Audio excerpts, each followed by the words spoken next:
네, 여러분 안녕하세요. 네, 오늘은 여러분들 수학에서 이제 복리법이라고 사용하는 복리법이라는 단어가 있죠. 이 복리법에 대해서 여러분하고 말씀을 드리고자 해요. 재밌는 얘기를 해드릴까 하는데 이 복리법이라는 것은 우리가 이제 돈에 대한 얘기죠. 그래서 우리 은행에다 돈을 맡기면 그 이자하고 원금을 어떻게 계산하느냐, 그 계산 방식이 이제 바로 이제 복리법입니다. 그런데 이 복리법이라는 것은 공식이 있어요. 여러분들 우리가 이제 그 원금에다가 얼마를 곱하느냐, 보통 이제 1 플러스 R의 n승이라는 것을 곱해가지고 원금과 이자를 계산하는 방식이죠. 근데 이 복리법이 왜 유명하냐면 복리법에 대해서 유명한 분들이 많은 그 언급을 했죠. 예를 들어서 우리 그 아인슈타인, 유명한 물리학자, 이 우주에 대해서, 인간 중에서 우주에 대해서 가장 많이 알고 있는 사람이 아인슈타인이죠. 근데 아인슈타인이 뭐라고 그랬냐면은 우주에서 가장 강력한 존재는 누굴까? 하나님일까? 하나님이라고 안 했어요. 예. 우주에서 가장 강력한 존재는 하나님이 아니다. 뭐냐? 복리다 그랬어요. 복리. 예. 복리가 가장 우주에서 강력한 존재다. 이렇게 얘기를 했어요. 그 다음에 전설적인 미국의 그 투자 매니저라는 그 피터 린치라는 사람이 있는데, 이 피터 린치는 복리의 힘을 믿는 자에게 그 복이 있다. 복리의 힘을 믿어라. 이렇게 유명한 얘기를 했죠.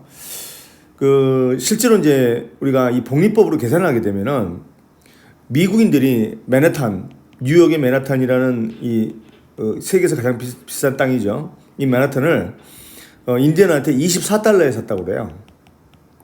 그때가 당시 1600년 경이었는데 1625년인가 아마 그럴 거예요. 근데 1600년 경인데 이거를 연 6%로 연 6%로 복리법으로 계산하게 되면 지금 현재 금액이 대략 한 160조 원 정도가 된다고 합니다. 대략. 이 160조 원이라는 돈은 지금 현재 맨하탄의 그 땅값하고 거의 맞먹는 그 땅값이라는 거죠. 그렇죠? 그러니까 이 아인슈타인의 우주 이론, 그 다음에 이제 뭐 복리 이론, 이런 걸 살펴보면 우주가 이 복리의 규칙에 따른 거 아닌가, 이런 생각도 들죠. 그래서 여러분들이 은행에다가 돈을 맡겼을 때 이제 제일 궁금한 게 있죠, 여러분들.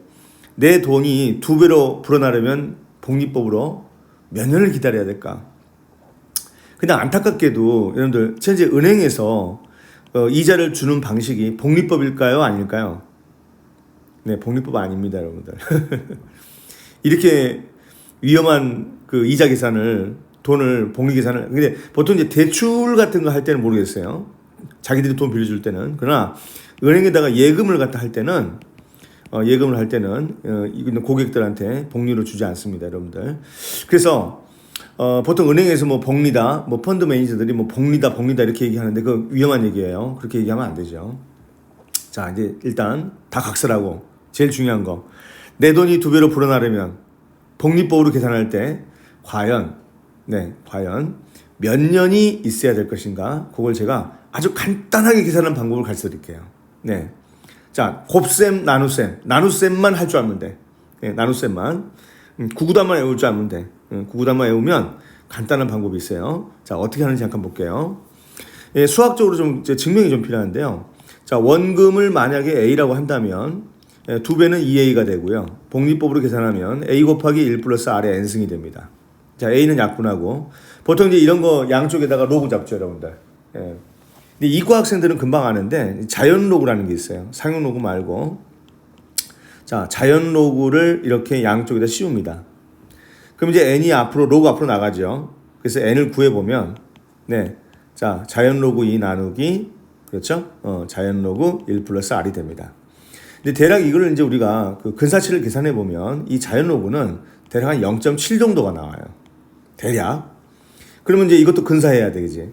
여러분들 이과 학생들은 이거 금방 알 텐데. 자, 그 R이 0으로 수렴할 때, 근처로 갈 때, 네, ln 1 플러스 R하고, 네, R의 그 비율의 극한이 1 나오죠. 그래서 이것도 우리가 R로 이렇게 수렴을 하니까, R과 비슷해지니까 R로 근사를 시키는 거예요.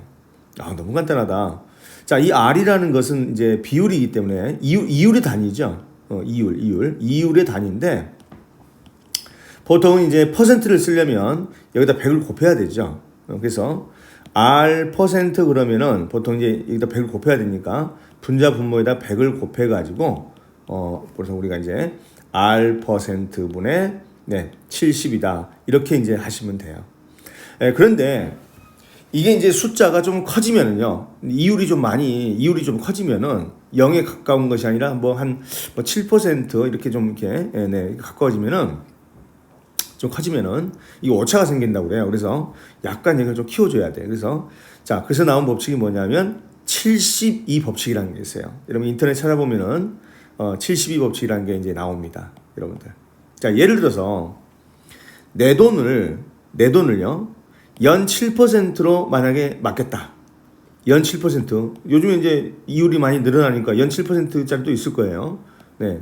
뭐 좀 드물긴 하지만 연 7%를 만약에 복리로 하게 된다면 아까 은행이 복리 안 준다고 그랬죠. 복리로 하게 된다면은 은행에서 복리 준다고 그러면은 그 계약서 빨리 쓰세요. 계약서 쓰면 됩니다. 이 복리라는 문구 들어가면 되는 거야. 자, 연 7%로 복리로 하게 되면은 여기다 7을 집어넣어 보세요. 예. 자, 71을 뭘로 나눠?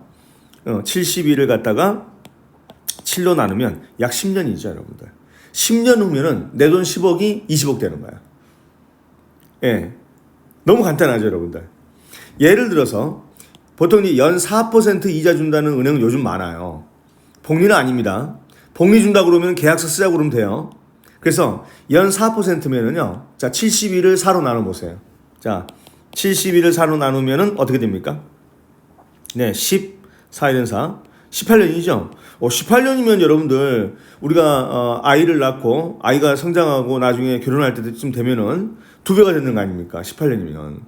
그렇죠? 네. 연 4%는 요즘에 굉장히 흔하죠. 그래서 은행에서 만약에 연 4% 복리로 줍니다 그러면은 복리 주는 거 맞아요? 이렇게 물어보세요. 맞다 그러면은 그럼 그거 명시해 주세요. 네, 계약서에다가. 그렇게 해가지고 딱 뭐 1억만 맡기세요. 그러면 아이가 학교에 갈 때 이 1억이 2억이 돼 있을 때니까 대학교에 갈 때 18년이면 대학교 가는 거 아닙니까? 그러면 여러분들 나머지 1억은 원금 찾고 나머지 1억으로 대학을 학비를 대시면 됩니다. 너무 간단하죠, 여러분들. 72의 법칙. 옛날에 그 항우하고 유방이라는 유명한 그 중국의 그 패권을 다투던 두 장수가 있었죠. 유방과 항우. 유방이 항우한테 71번을 졌다고 그래요. 싸움을 연패를 했다고 그럽니다. 그러다가 마지막 72번째에서 항우를 그 전쟁을 이겼다고 하죠. 뭐 이건 내려온 뭐 역사가들한테 물어봐야 되는데 전설인데요. 어쨌든 여러분들 오늘은 제가 여러분들한테 아주 재미있는 72법칙이라는 것을 가르쳐 드렸어요. 만약에 연 4% 은행에서 복리 준다 뭐 누가 이런 얘기 하면은 빨리 가서 계약서 쓰시고 18년 뒤에 여러분들 이거를 2배 원금을 찾으시면 됩니다. 자, 여러분 감사합니다. 자, 구독과 좋아요 눌러주세요.